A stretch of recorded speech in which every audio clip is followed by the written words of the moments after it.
Hello বন্ধুরা, তোমরা কেমন আছো? আজকে দুপুরবেলা সমস্ত কাজকর্ম সেরে মাকে বললাম, মা আসছি। মা বললো, দুগ্গা দুগ্গা সাবধানে যাস, এই বলে রওনা দিলাম। কোথায় রওনা দিলাম তোমরা সঙ্গে থাকো, বুঝতে পারবে। বাড়ির সামনে টোটো, একটা টোটো ধরে নিলাম। আর আমি না খুব থরবর করি জানো, এই টোটোতে উঠতে গিয়ে একটা হাতে লাগলো, ব্যালেন্স পেলাম না। যাই হোক, বেরিয়ে পড়লাম। রাস্তাতে যাচ্ছি একটা গলির ভিতর। তো কোথায় যাচ্ছি বুঝে নিলাম, পার্লারে এসছি। আমার চুলগুলো বিশাল বড় হয়ে গেছে, আমার কাছে বড় হয়ে গেছে। কারণ যেহেতু আমার হাই প্রেশার, আর এই গরম পড়লে না আমার প্রচণ্ড মাথায় ঘাম হয়, চুল শুকায় না। আর চুল তো নেই বললেই চলে। তো ভাবলাম নিজেকে একটু অন্যরকম দেখি।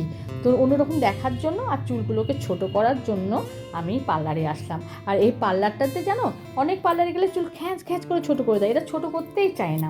এ খুব ভালো গুণ এটা একটা, বলতে পারো। তো যাই হোক, আমার এতক্ষণে চুল কাটাও হয়ে গেছে। কেমন লাগছে তোমরা কিন্তু জানাবে কমেন্টের মাধ্যমে। তো আমার চুলটাকে বললাম এইভাবে ছোট করে দাও, সামনে ছোট করে লক্স কেটে দাও, যাতে আমার লুকটাকে একটু অন্যরকম লাগে। কতক্ষণ লাগবে জানি না, পরে দেখবা আবার একটা ক্যাচার দিয়ে মাথার উপর চাপিয়ে রেখে দিয়েছি। যাই হোক, গরম পড়ে গেছে, চুলটা ছোট করালাম। আর একটু আমি ফাঁকা সময়ে কাটাই, দুর্গা পূজা টুজাতে আমি কাটাই না, যখন ফাঁকা থাকে তখন গিয়ে চুল টুল কাটিয়ে নিই। তো যাই হোক বন্ধুরা, আমার পাশে থেকেও, আমাকে ভালোবাসা দিও।